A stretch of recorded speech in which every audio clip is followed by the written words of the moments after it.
For a little more than a day now, we've been talking about how Kentucky is doing. And that's the question of this session. We're going to try to take what you've heard from some of these speakers, and they've been terrific, try to boil it down and really kind of put it in a package where we can deal with it to talk about how Kentucky is doing. And I want to put that in a little bit of a context first. As you know, the big issue right now in our country and in our state has to do with jobs. We've been through a very difficult economic situation. We've been through a recession. Still feels like it to some people. This is unemployment rates in the U.S. and in Kentucky. The top line, which is blue, I believe, or green kind of looking from here, the top line, that's Kentucky, and the red line is the U.S. It goes back to 2000 over there, year 2000, so we're rocking along here. Kentucky's unemployment higher in the mid-aught decade, and then here comes the recession. If you want a photo of a recession, this is it, because there we go with unemployment, and Kentucky's unemployment was higher than the U.S. And as of the latest figures, which were May of this year, we have met at 8.2%, right? Oops, back. We have met at 8.2% right in there. So in that sense, we might be able to see a little bit of a trend that Kentucky's recovering a little faster. The latest figures I've seen from the Wall Street Journal indicate that while the output of Kentucky's economy is now at pre-recession, we're exceeding pre-recession levels. In other words, our gross state product from our economy is actually back up and a little above those levels. Unemployment is still a problem, and employment levels are now predicted to be back up at pre-recession levels in the third quarter of 14. Third quarter of 14, over 2 years from now. So it's going to be a long, slow slog to get back up to those levels. Now, the slight silver lining there is that the U.S. will be a little slower than that. I think it's projected the fourth quarter of 14. But clearly an issue in our state and our country are jobs. Big issue this fall, the debate about jobs. And we'll hear it, and it will consume the airwaves of the Louisville television market, the northern Kentucky market, because you're sitting up there by Ohio, which is a swing state, Indiana swing state, and then people over on the eastern corner, too, will hear from Virginia, because it's a swing state, and you'll probably be sick of it by then, if you're not already. So, the Kentucky Chamber has put together a report called Are We Ready for Jobs? It's a comparison of competitiveness among different states and how Kentucky ranks. It is research that really combines research from a lot of different sources in the U.S., sources that we think are generally trusted. You can decide that on your own. I think you've all been handed a copy of the report. We did this through the services of some policy consultants that work with us. The lead consultant on this was Bob Gray. I'll call him up here in a few minutes to answer any tough questions you have. Also, his partner, Diana Taylor. John Cubine, former legislative budget director back there. Don't try to hide too far in the back, John. You might have to answer a question, too. And also our public affairs team headed by Brian Sunderland. This is the first time the Kentucky Chamber, to my knowledge, has ever put together a comprehensive report like this about how do we stand, how does the business community view Kentucky in terms of its ability to compete.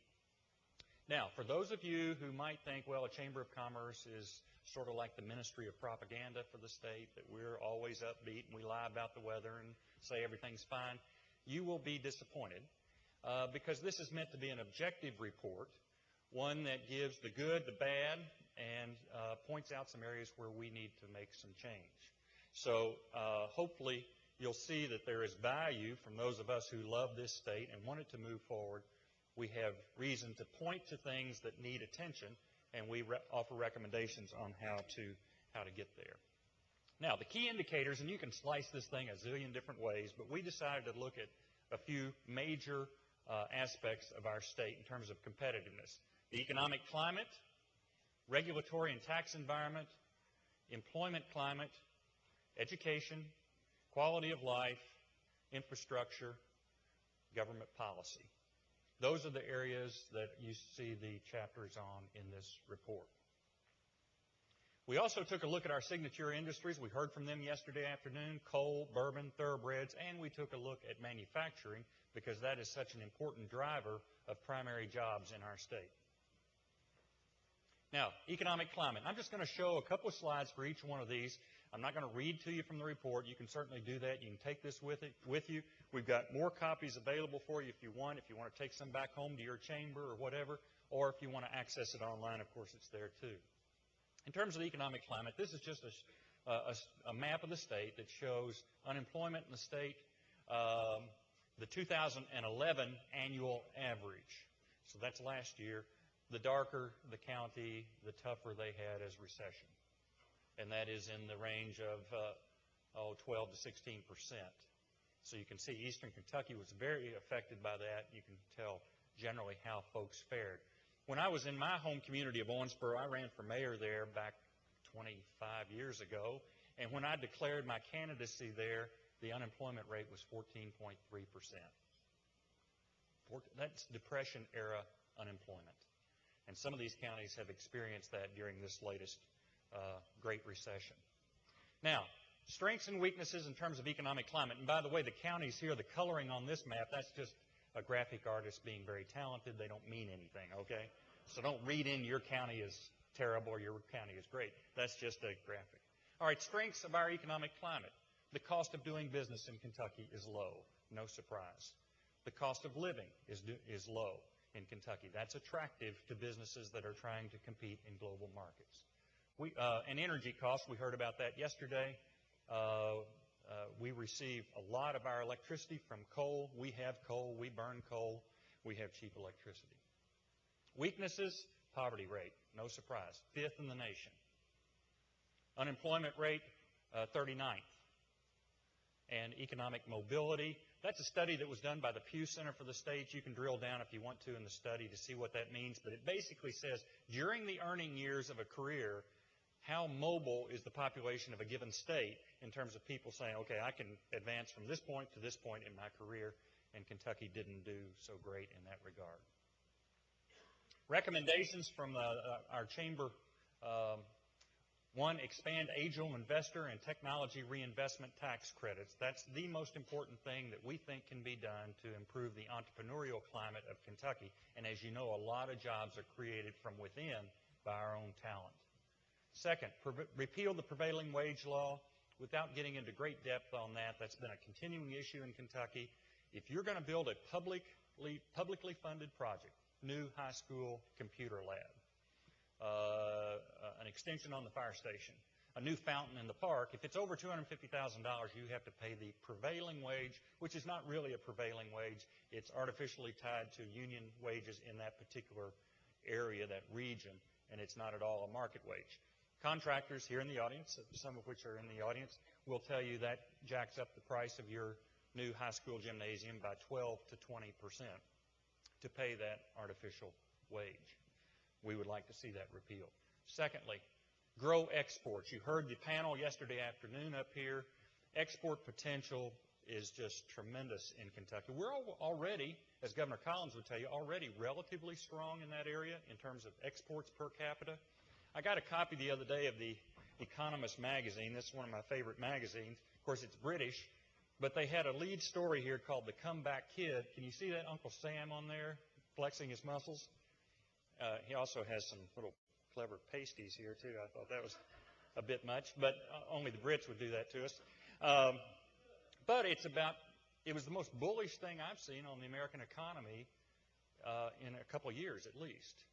And it points to what America is doing to reinvent itself and basically says America's a whole lot better than that, than the rest of the world, certainly better than that, better at that than Europe. We've shed a bunch of debt. Big banks have written off a bunch of debt. Consumers like us are less in debt. But the two main things they hang their hat on in terms of describing what they consider the resurgent, the energy, which Karen Harbert just talked about at lunch, and exports.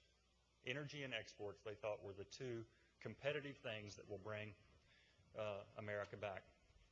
We need to increase exports through partnerships. We're working on some of that right now with the agricultural community, with the manufacturing community. Kentucky can be a whole lot better at promoting exporting.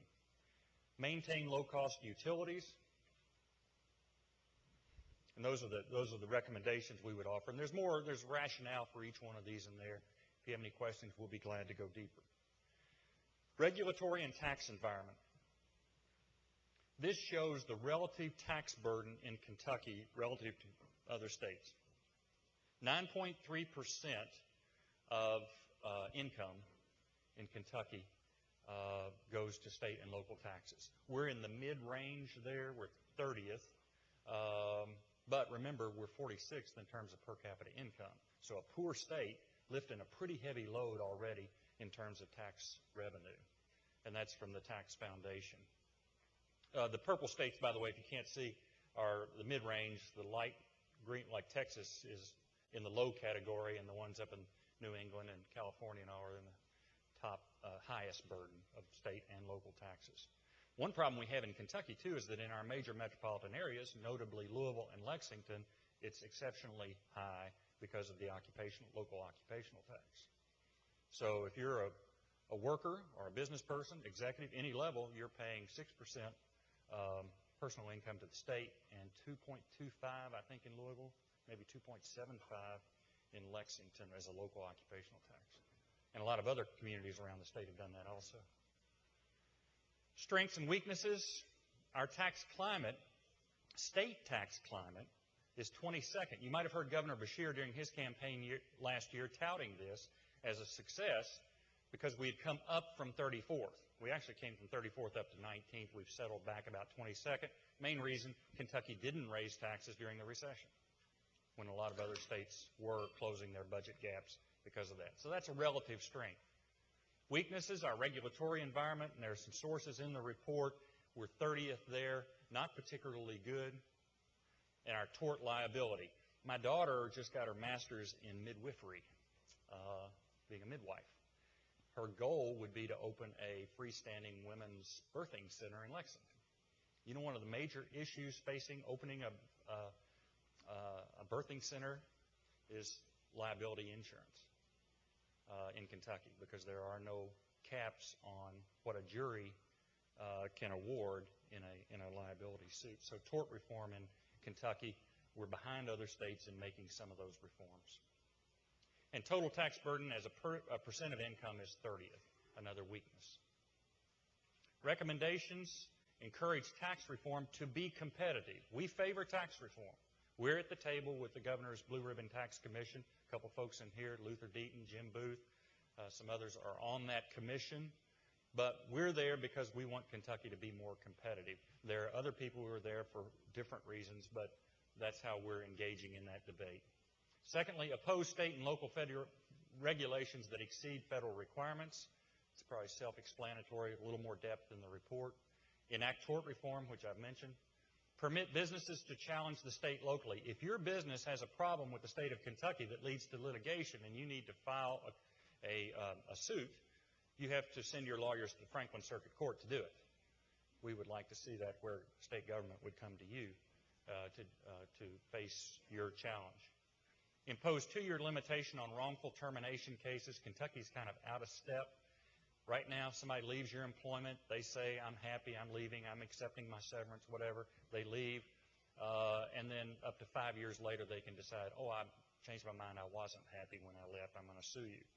We'd like to see that dropped back to 2, which is more, it conforms with other states. Employment climate. Now, this is probably the most controversial piece of the report. The Chamber has, for quite a few years, endorsed the idea of right to work. It has not gotten anywhere in the state of Kentucky for a variety of reasons, some of which are the nature of our legislature, etc. Indiana just passed it. So a year ago, if you were talking about right to work, and by the way, for those of you who don't use that term on a day-to-day basis, that means in a right to work state, if you get employed by a company, let's say UPS or Kroger's, you don't have to join the union to work there. You don't have to pay dues to the union to work there. Here in Kentucky, you do. It's a condition of employment. And I know labor responds to this very emotionally and said, oh, that's an attack on labor. You're trying to beat us down. It's a drive to the bottom. Business, on the other hand, you have a business person in New Jersey who's sick and tired of having to work with a union environment, wants to move to the South, and the business person might think they can go to Alabama and be completely union-free, which is not true either. Unions still operate in those states, of course. So it's an emotional thing on both sides. But I am convinced that Kentucky is losing thousands of jobs each year because we are not a right-to-work state. So a year ago, you mentioned that in Louisville, and everybody kind of glazed over and said, that's not going to happen. Louisville is what I would call comfortably unionized. UPS, GE, Ford, AT&T, big employers, comfortably unionized, more or less. So in that sense, it was a non-issue here in Louisville. But now that Mitch Daniels and the legislature in Indiana passed it, they're getting all sorts of attention from companies. And all of a sudden, Louisville's saying, wait a minute, what are we doing here? So it's a hot issue. I hear it more in Bowling Green, Owensboro, Paducah, Hopkinsville, those areas, especially the ones that have to compete with Tennessee on a day-to-day. You can see all the states to the south, which is really where our competition is, are right-to-work states. And now Indiana on top of us is a right-to-work state. So we call for that, and that'll stir up a little dust. But we need to have an honest dialogue about that here in Kentucky. Strengths. Our health insurance costs are 22nd, relatively modest compared to other states. Workers' compensation rates are 31st. Weaknesses, no right-to-work law, and unemployment insurance rates are relatively high. You say, well, what does that mean? Well, if a company is in New Jersey or Japan, considering Kentucky and Tennessee and Texas, they would look, and that's a pretty major barrier. We would have to show them other things to overcome that as a significant weakness. And companies that operate in multiple states can point to their own bottom lines and say, in Kentucky, we have to pay this. In Texas, we have to pay that. Our recommendations: enact right to work, improve workers' compensation, improve workers' compensation claims. That's a very technical thing that's outlined in there. Implement the 2010 unemployment insurance reforms. You know, our trust fund in Kentucky was broke before the recession. And then with the recession, people unemployed, the claims were just going out like crazy, like a fire hydrant that had been opened up. We had to borrow $1 billion from the federal government. The governor, to his credit, appointed a group of us, business people and organized labor. We beat each other up for about 8 months, but finally came out with some solutions that we unanimously agreed to, and it went through the House, finally went through the Senate, and we've got to live up to those. We've got to implement those reforms to get the fund back on track. And it was a shared sacrifice type of solution. Education and worker training. This is the one I would say is the most important piece of the entire study for reasons that we've discussed for the last day and a half or so. This shows the education levels of Kentucky. Start in the top up there, that dark pie slice. Folks who have less than a 9th grade education, about 5% of our population. The green one to its clockwise right. 9th to 12th grade, no diploma, about 10%. And then you have high school in the orange, some college in the yellow, that aqua or whatever green, associate degrees, 8%. The next orange, bachelor's degree, 14%, and graduate, 8.5%. We're low in general educational attainment. Part of that is just generation after generation of Kentucky's situation. But there's some good news that we're gradually overcoming that too. So strengths in education in Kentucky, increasing college enrollment and degrees. We just heard about that. And who was it? Bob King pointed out this morning that the National Center on Higher Education Management Systems said that Kentucky is #1 in the last decade in terms of enrolling and graduating people from higher education. So significant. Matter of fact, when that was announced, a year and a half ago, I thought that was probably the best news in the 7 years I've been back in Kentucky, about the best news I had heard in Kentucky about higher education enrollment in our state. Secondly, this should say K-12 or P-12. Improvement in national ranking, we jumped up to 14th. I can't quote all the statistics, but we actually have 4th graders now that are doing science at a level that's higher than the national average. Who would have guessed that a generation ago when CARA was enacted? CARA has produced results. Some of our friends in our own chamber constituency don't necessarily like to hear you say that because they are convinced that education is not making that kind of progress. Our position is that clearly there has been progress in test scores, etc. Weaknesses, low overall educational attainment. Again, that's the part that's somewhat generational. You know, the older the age cohort you look at, the less educational attainment there is. And then low but improving ACT scores were below the national average. There's a slight asterisk that needs to be put beside that, that in Kentucky now, the legislature has mandated that every junior, I believe, Diana, every junior takes ACT. Everyone, not just those thinking about going to certain colleges. That's how it was when I had to decide on SAT or ACT.